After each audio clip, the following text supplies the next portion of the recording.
Aisee, katika tamthilia bomba ya Bado Natafuta tumeweza kuona tukio kubwa ambalo limeweza kutokea katika episodi hii. Tunaona kwamba kwa Frank kwa upande wake bwana amekuwa hana bahati, lakini kabla kidogo tulikuwa tunajaribu kufikiria kwamba tunahisi Nicky tayari ndio ameshamkosa Maya baada ya Maya kuonekana tayari baada ya kufikia mchakato wa kwenda funga ndoa na Frank, lakini sasa mambo yamebadilika bwana.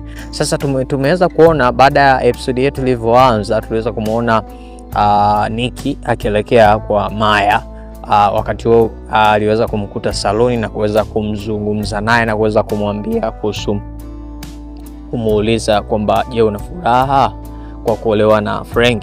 Basi Maya kutokana na shit na jeuri kuonesha kwamba jinsi gani anavokaza akamjibu kwamba ndio nina furaha. Lakini baada ya Nicky kuweza kuondoka mahali pale, lakini Nicky alikuwa na huzuni na machozi yakaendelea kumbubujika, akiwa na huzuni mkubwa ambao sijui ni kwa namna gani ambavyo unaweza kuelezea. Lakini baada ya Nicky kuondoka, tunaona kwa upande wa Maya, upande wake huku nyuma, baada ya kubaki alibaki akiwa na huzuni na akiwa anajaribu kufikiria na kuwaza nini cha kufanya, lakini sijui nini ambacho kwa muda ule alikuwa akifikiria. Lakini tunaona ni jinsi gani pia Maya namna ambavyo anampenda Nicky. Sasa sijui itakuwaje kwenye ndoa hii ambao wana mpango wa kuianzisha kati ya yeye na Frank, ambacho kitatokea na kujili. Sasa tunaona kwamba baada ya hapo Frank anafika pale, anamuuliza vipi, mbona nakupigia simu zangu haupokei? Maana anamwambia simu sikuisikia, sikufanikiwa kuisikia, shida nini?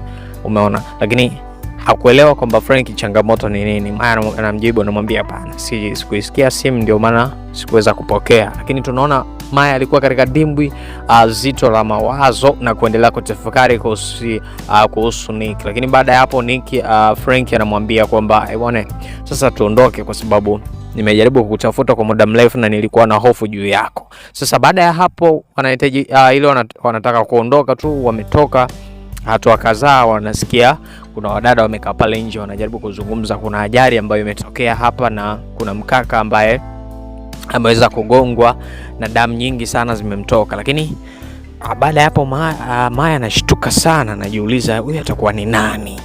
Ni nani ambaye amepata ajali? Lakini baada ya hapo tunaona kwamba anajaribu kuuliza alikuwa amevaaje, labda kwambia alikuwa amevaa t-shirt fulani kama ina mistari t-shirt ya rangi fulani nyekundu. Aisee, Maya akakurupuka, akajiuliza kwamba huyu atakuwa tayari ni nani, atakuwa ni Nicky. Ya bwana, Maya akakurupuka, akamwacha Frank pale. Frank haelewi, anajiuliza vipi waje Maya, lakini bado akawa haelewi. Mara tunaona anakurupuka. Baada ya Maya kuweza kukimbia na kuelekea kutaka kujua kwamba je, huyo ambaye amegongwa na gari ambaye anazungumziwa na hao wadada, je, bado yupo katika eneo la tukio au nini ambacho kimejili bwana. Maya ametoka mbio, yani aisee, mara akatupa viatu kuna kule.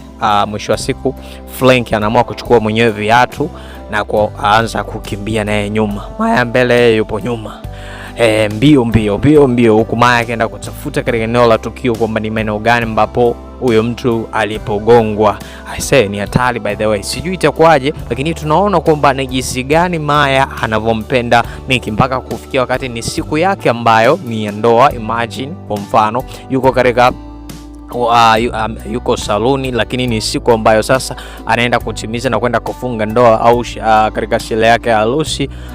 Lakini ameweza kukimbia na kutafuta na kujua situation au hali ya Nicky ikoje bwana. Huku na huku bwana anatafakari na kuita huku na huku na kujiuliza Nicky atakuwa wapi. Huzuni kwa Maya imekuwa ni kubwa baada ya kuwaza na kujiuliza kwamba je, huyu aliyegongwa yuko wapi, tukio limetokea maeneo gani? Bado majibu hana kwa upande wake. Lakini bwana, kumbe mwamba yuko kwa nyuma anakuja mdogo akijongea na kusogea huko akijiuliza vipi, mbona bi harusi mtarajiwa yuko mahali hapa, ametoka saluni.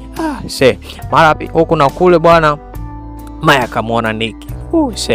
Kimbia vibaya mno na kwenda kumkumbatia na kumuhagi kwa hisia kali sana. Lakini pia bwana, tunaona kwa upande wa Frank naye anafika wakati huo akiwa katika situation hiyo na moment hiyo ya kumbatiana kwa mahaba mazito. Sasa najiuliza na kutafakari kwamba itakuwaje na nini ambacho kitajiri, kwa sababu tunaona. Lakini je, ingekuwa ni wewe, kwa mwanaume ambaye una mapenzi ya dhati na unampenda mtu wako, imagine mpaka process zote kutoa mahali mpaka hatua hiyo ambayo ni hatua ya mwishoni ambayo sasa mnaenda kufunga ndoa, lakini bidada ndio kama hivyo, ex bado kwenye kichwa chake ameshindwa kumsahau na mwisho wa siku anamrudia ex wake. Sasa hivi kwa wewe ambaye ndio sasa uko kwenye moment ya mahusiano haya, je, wewe ungefanya nini?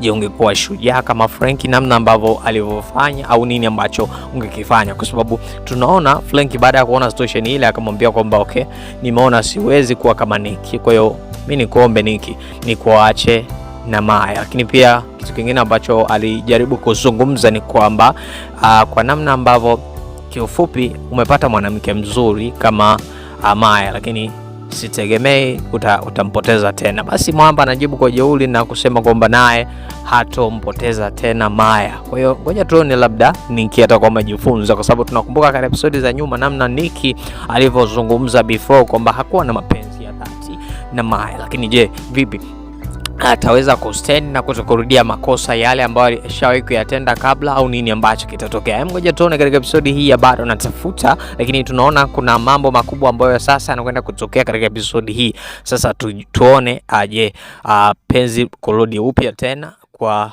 Nicky na Maya, nini ambacho kitajiri. Lakini je, vipi kwa upande wa Franky, kama namna alivyozungumzia kwamba ataamua kumwacha Maya aendelee na Nicky, nini ambacho kitatokea? Sijui, tuendelee kusubiri na tuone nini ambacho kitajiri. Lakini tunakuja kwa upande wa pili ambapo tunakutana na Serena na Kelvin, ambapo mapenzi yao bado yanazidi kupamba moto mpaka sasa. Tunaona mapenzi bado ni bambam, mapenzi bado ni moto, ni fire. By the way, tunaona wanaendelea kudiscuss na kuendelea kujadili juu ya tukio lile ambalo liweza kutokea kati ya Tina baada ya kwenda kuokolewa na Kevin katika lile jengo, na baada ya kumtoa, na baada ya mwisho wa siku Tina kuacha barua akimwaga Kevin, lakini pia akizungumza kwa uchungu zaidi baada ya mambo yote ambayo amemfanyia Kevin, lakini bado Kevin akaenda kumsaidia na kumtoa katika lile jengo. I say, of course, ukijaribu kuangalia moyo wa Kevin ni moyo fulani hivi ambao ni wa tofauti. Ndio maana katika kuna ule msemo unakuambia kila ukipendacho Mungu kila unachokipenda haukipati, lakini Mungu anakupa kile kinachokustahili. Kwa hiyo kwa namna hiyo tunaona kwamba ni kwa namna gani ambavyo kwa upande wa Kevin namna ambavyo alikuwa akimpenda Tina, lakini imekuja kuwa tofauti. Pengine alihisi katika upande wake pengine ni mtu wake wa ndoto wa future, lakini mambo yalibadilika. By the way, sasa tunaona pia kwa upande wa pili tunarejea kwamba tunamuona pia Franky aliweza kucommit na kukutana tena na Maya na kuweza kuzungumza naye maneno mengi sana, vitu vingi sana ambavyo waliweza kuzungumza.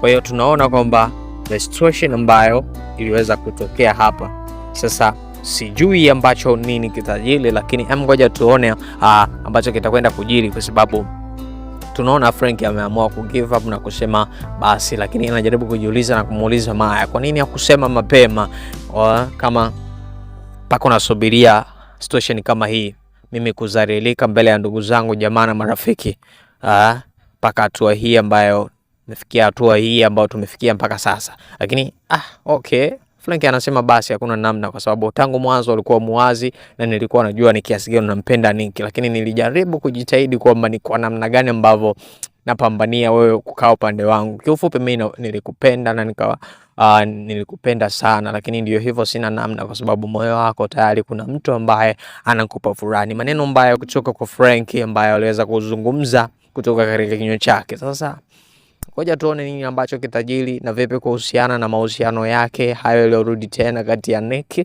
lakini na Maya. Je, itakuwaje? Lakini vipi kwa upande wa Serena, na vipi kuhusu upande wa Kelvin na Selena, nini ambacho kitatokea na nini kitachojili? Vipi kuhusu Kelvin, tafanikiwa kufungua hiyo ofisi yake au nini kitatokea? Ngoja tusubiri tuone kama hiyo kampuni ya Kelvin ambayo aliwishi kuifungua itafanikiwa au nini ambacho kitajili. Ngoja tusubiri katika episode hii ya Bado Natafuta. Mambo yamezidi kupamba. Katika episode hii inayofuata majibu tutakwenda kupata. Bwana, usisubscribe video hii, cha msingi kama bado hujasubscribe katika channel yetu, gusa alama ya notification, lakini pia usiache kushare video yetu kwa ajili ya kutusupport. Asante na ciao.